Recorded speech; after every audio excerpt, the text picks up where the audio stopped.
सभी का वंदे मातरम के सामूहिक गान में मैं हृदयपूर्वक स्वागत करता हूं। आज का दिन भारतीय चेतना की जागृति का दिन।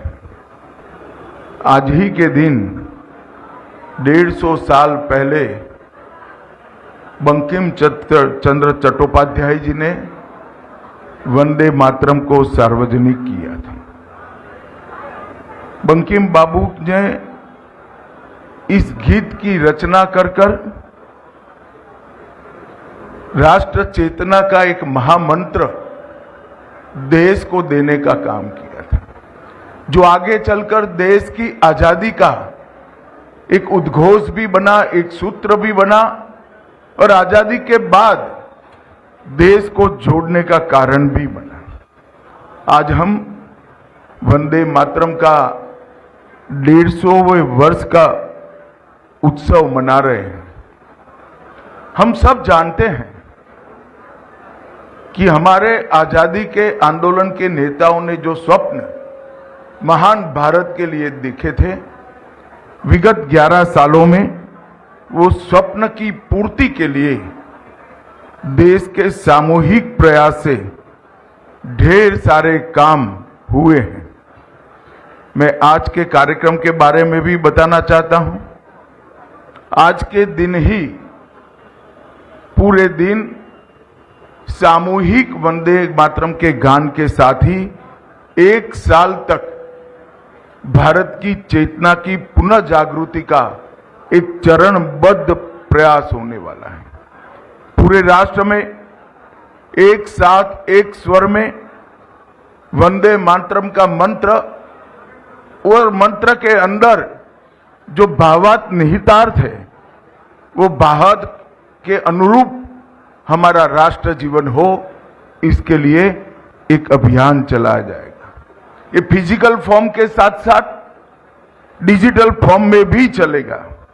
वंदे मातरम 150 नाम का एक सोशल मीडिया अभियान भी हर भाषा में चलाया जाएगा, जहां अपनी अपनी भाषा में वंदे मातरम लिखकर राष्ट्रीय एकता को सुदृढ़ करने का प्रयास किया जाएगा।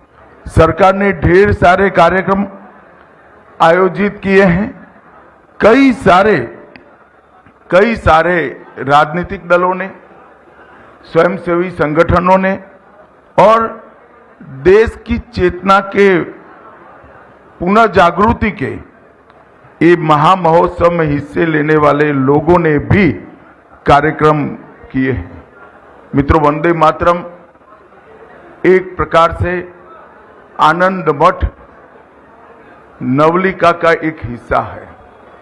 वंदे मातरम ये बाद में आजादी के आंदोलन का उद्घोष बना। 1936 में बर्लिन ओलंपिक की फाइनल के पहले अपनी ओलंपिक टीम ने, हॉकी की टीम ने जब सामूहिक वंदे मातरम गाया, तभी ये निश्चित हो गया था देश जब भी आजाद होगा, ये एक राजनीतिक सूत्र बनने की जगह पूरे देश को एक रखने का और देशभक्ति को हमेशा जगाने का एक कारण बनने वाला है। 15 अगस्त 1947 को 6:30 बजे सरदार पटेल के आग्रह पर पंडित ओमकारनाथ ठाकुर ने पूरा वंदे मातरम गाकर आजाद भारत के हृदय के पहले स्पंदन को झंकृत करने का काम किया था। और 24 जनवरी 1950 को संविधान सभा की जब अंतिम बैठक समाप्त हो रही थी, उस वक्त बाबू राजेंद्र प्रसाद जी ने वंदे मातरम को राष्ट्र गीत के रूप में स्वीकार कर देश को वंदे मातरम को एक प्रकार से सम्मान के साथ स्वीकारने का रास्ता प्रशस्त कर दिया। और वहीं से वंदे मातरम हम सब के लिए एक राष्ट्र चेतना का गान बना है। और आज 150वां पर्व है। 150 साल आज वंदे मातरम के हो रहे हैं, तब मैं जरूर कहना चाहता हूं, वंदे मातरम जब लिखा गया वो कालखंड को भी हमने समझना पड़ेगा।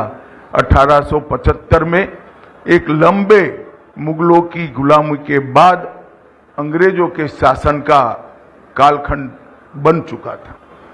उस वक्त प्रथम स्वतंत्रता संग्राम भी विफल हो चुका था और पूरे देश के मन में एक प्रकार से आशंका थी कि हमारी राष्ट्रीय चेतना पुनः जागृत होगी क्या। उस वक्त बंकिम बाबू ने राष्ट्र चेतना का ये महागान गाया और वो महागान हमारे सांस्कृतिक राष्ट्रवाद का पहला उद्घोष बना।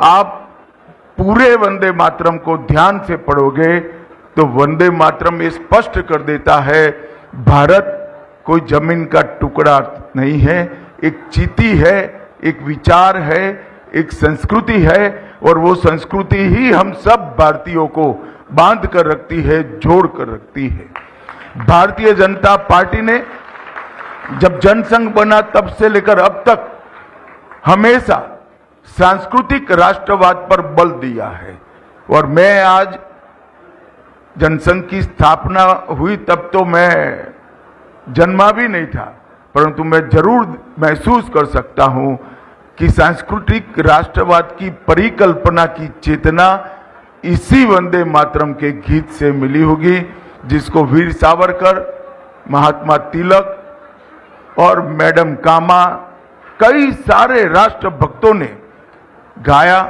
महसूस किया और अपना हौसला बुलंद किया। कई हमारे आजादी के दीवाने फांसी की फंदे पर वंदे मातरम बोलकर हंसते मुंह झूल गए। आज वो सभी हुतात्माओं की इच्छा का, उनकी कल्पना का भारत बनाने का समय है और आने वाला 2047 तक का समय वंदे मातरम के गान से प्रेरणा लेकर महान भारत की रचना का समय है। आज के दिन प्रधानमंत्री जी भी दिल्ली में वंदे मातरम के सामूहिक गान में सम्मिलित हुए हैं और देश भर में सामूहिक वंदे मातरम का गान गाया जा रहा है। उस वक्त हम सब ने तय कर ये निश्चित किया है कि वंदे मातरम के इस 150वीं जयंती के दिन को हम स्वदेशी के लिए भी समर्पित करेंगे। आत्मनिर्भर भारत की रचना स्वदेशी के बगैर संभव नहीं है। तो हम सब भारतीय भी बने और भारतीय चीजों का उपयोग भी करें। ये संकल्प लेकर आने वाले 2047 के कालखंड तक भारत को महान बनाने की प्रक्रिया में हम शामिल हो और फिर से एक बार आज के दिन भारत माता को हम अपना बाकी का पूरा जीवन पुनः समर्पित करने का संकल्प ले। यही आज के दिन का औचित्य है। मैं अब आपको स्वदेशी संकल्प पत्र, इसका संकल्प पढ़वाऊंगा। आप सभी जहां जगह है वहां पर एक दाहिना हाथ आगे रखकर शपथ लेंगे। जहां जगह नहीं है वहां पर आप बोलकर भी मन के भाव के साथ शपथ ले सकते हैं। मैं भारत माता की सेवा और सम्मान के लिए संकल्प लेता हूं कि अपने दैनिक जीवन में ज्यादा से ज्यादा भारतीय उत्पादों का उपयोग करूंगा और विदेशी वस्तुओं की जगह भारतीय विकल्प अपनाऊंगा। घर काम और समाज में भारतीय उत्पादों को प्राथमिकता दूंगा और गांव, किसान तथा कारीगरों का समर्थन कर स्थानीय उद्योगों को बढ़ावा दूंगा।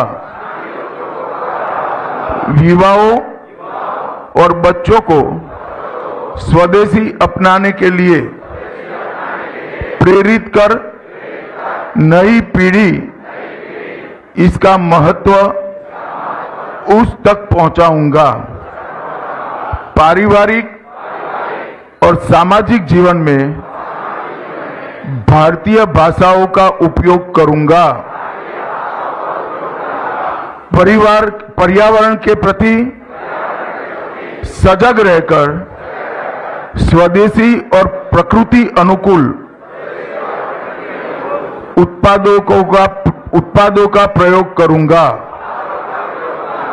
और देश के पर्यटन स्थलों को मैं प्राथमिकता दूंगा। मेरे साथ, अरे भाई हो गए मेरे साथ प्रचंड आवाज से बोलिए, भारत माता की वंदे वंदे वंदे। आप सभी का बहुत बहुत धन्यवाद। प्रणाम।